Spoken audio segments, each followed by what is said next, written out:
Controversy create हुई। ठीक बात। बहुत सारी चीजें जो है राजनीति में सहजता से नहीं ली जा सकती किसी भी बयान को। जवाब लेते पंकज जी, बहुत हास्य विनोद बर्दाश्त करती है आपकी पार्टी, हास्य विनोद में रहती है, उसे बहुत हल्के में ले लेती है।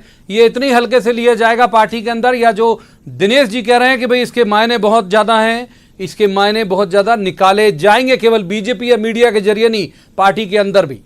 देखिए प्रवीण जी, हास्य विनोद और सहज भाव दोनों में बुनियादी फर्क है, जमीन आसमान का अंतर है। और मैंने ये नहीं कहा कि दिल की बात जुबान पे आई है जी, दिल की बात जुबान पे आई है, दिल की बात जुबान पे आई अलग विषय है। इसीलिए आपसे कह रहा हूं कि हास्य विनोद यानी सोचकर आप मजाक कर रहे होते, लेकिन उसको सिसोदिया साहब ने बहुत स्पष्ट किया और उसी कंटिन्यूएशन में कहा कि 15 साल बाद मेरी अंतरात्मा की आवाज है कि तुलसी सिलावट जी मध्य प्रदेश के मुख्यमंत्री होंगे। तो सहज भाव से कही गई बातचीत है, ये ना हास्य विनोद में कहा गया है ना कोई गुटबाजी है। तो मुझे इसीलिए आपसे आग्रह कर रहा हूं, जानकार हैं क्या वो? जी ज्योतिष के भी जानकार हैं। ज्योतिष के देखिए प्रवीण जी, ये आदमी अनुमान की बात करता है और मन की बात करता है, सहज भाव से बात करता है। सहज भाव, ज्योतिष, हास्य विनोद सब अलग अलग चीजें हैं। हम सबको मिलाकर ये स्थापित करने का प्रयास कर रहे हैं इस परिचर्चा के माध्यम से, वैसा नहीं है। कमलनाथ जी मध्य प्रदेश कांग्रेस कमेटी के मुखिया होने के साथ साथ मध्य प्रदेश कांग्रेस की ओर से कांग्रेस पक्ष के मुख्यमंत्री हैं। जहां तक प्रदेश कांग्रेस कमेटी के अध्यक्ष पद के विषय, अच्छा सर, एक सवाल का जवाब दे दीजिए। चलिए, वो जो क्योंकि शुरू उन्होंने किया, जड़ मूल सब कुछ उन्होंने मुहैया कराया, हम तो तना तक भी नहीं पहुंचे अभी। कि आपको लगता है कि तुलसी सिलावट जी सीएम मटेरियल है क्या? देखिए प्रवीण जी, सवाल सीएम मटेरियल का नहीं है। हर आदमी में योग्यताएं क्षमताएं पूरी होती हैं। सिलावट जी में है? बिल्कुल, क्यों नहीं है।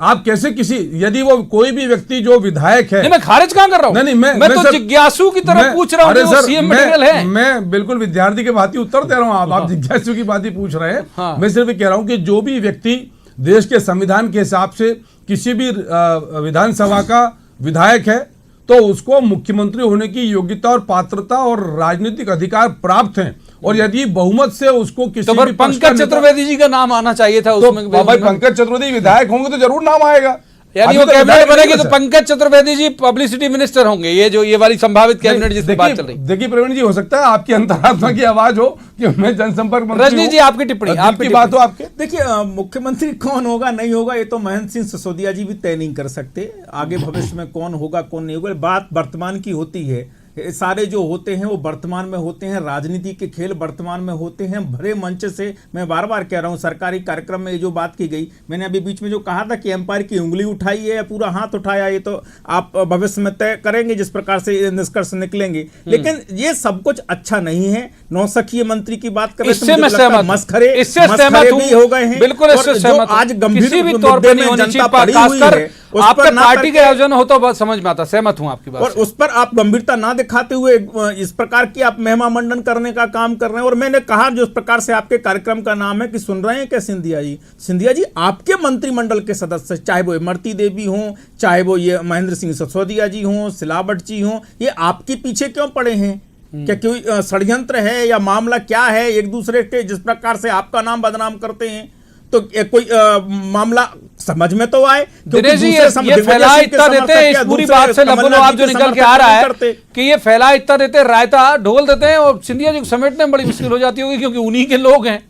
ये सब फैलाते ज्यादा हैं। हाँ। आप देखिए पूरा जो है, आप यदि एक साल का ही घटनाक्रम देखें, हम ज्यादा दूर नहीं जाते, ये बहुत ज्यादा फैला देते हैं। आप देखिए कि पिछले जो है एक साल में सबसे ज्यादा जो है सिंधिया जी के जो समर्थक मंत्री विधायक या उनके जो दूसरे सपोर्टर्स हैं उनकी एक्टिविटीज की चर्चा ज्यादा हुई, बाकी आप देखेंगे किसी की नहीं हुई। हाँ। आप जो है ये क्यों होता है ये स्थिति? एक जिक्र सज्जन वर्मा का नहीं हुआ, एक जिक्र जीतू पटवारी का नहीं आया, कहीं भी नहीं, कहीं किसी मंत्री का नहीं आया। इनके मंत्री जरूर कुछ ना कुछ करते हैं। अलग अलग तरह की चीजें जो है ये चलती रहती है। इससे क्या होता है कि जो भी सिंधिया जी की जो संभावनाएं बनती हैं उनसे कहीं ना कहीं नुकसान होता है। जो मैंने कहा ना कि नौसिखिए का जो शब्द उपयोग किया, कई बार देख के लगता है कि राजनीति में मतलब इतना लंबा अनुभव होने के बावजूद आप यदि इस तरह की गतिविधि आपकी है, मतलब तो फिर आश्चर्य होता है ना कि आप जो है राजनीति की किस दिशा में ले जा रहे हैं, अपने लीडर के बारे में किस तरह का सोच रहे हैं, लीडर के बारे में आप क्या कर रहे हैं। क्योंकि आप सिंधिया जी जो है कोई छोटा मोटा कद तो है नहीं, कि उनके लिए आप कोई जो है एक सहूलियत उपलब्ध करा रहे हो, राजनीति करने का मैदान उपलब्ध करा रहे हो, तो भी समझ में आता है। आप तो उनको विवाद में डालने का काम कर रहे हो। हाँ, और विवाद में डालने का काम करते हो। अगली बार फिर उनको इस बात पे सफाई देनी पड़ेगी कि जैसा पंकज जी कह रहे थे कि वो जो है जो सहजता से कही गई बात है या किसी भी तरह से, लेकिन ये सब चीजें इनको जो है पार्टी बहुत दिनों बाद जो है सरकार में आई है, कम से कम इस तरह के बयान से या इस तरह की जो उनकी एक्टिविटीज है उससे जो है जनता के लिए जो है मनोरंजन का साधन उपलब्ध ना करा। मनोरंजन का साधन मंत्री उपलब्ध नहीं कराए, बहुत बड़ी बात कर रहे हैं दिनेश जी। माफ कीजिए, वक्त इतनी चर्चा की इजाजत देता है। तीनों मेहमानों का शुक्रिया, लेकिन राजनीति में एक बात जरूर कही जाती है कि जिसका यहां पर जिक्र भी हुआ बीच में एक बार कि जिसे निशाने पर रखना हो उसका नाम किसी बड़े पद के लिए चला दीजिए, वो अपने आप निशाने पर आ जाता है। और यदि पंकज जी की बात माने कि साहब ये आपस में एक दूसरे का गुडविल जेस्चर है, तो उस पर एक बड़ा मशहूर शेर है जिसके साथ अपनी बात को मैं खत्म करूंगा कि दोनों शोहरत पा गए इस जमाने में, हम तुम्हें चढ़ाने में तुम हमें चढ़ाने में। तो आज के इस कार्यक्रम में बस इतना ही। कल किसी खास मुद्दे पर बैठेंगे खास पैनल के साथ और कहेंगे जवाब तो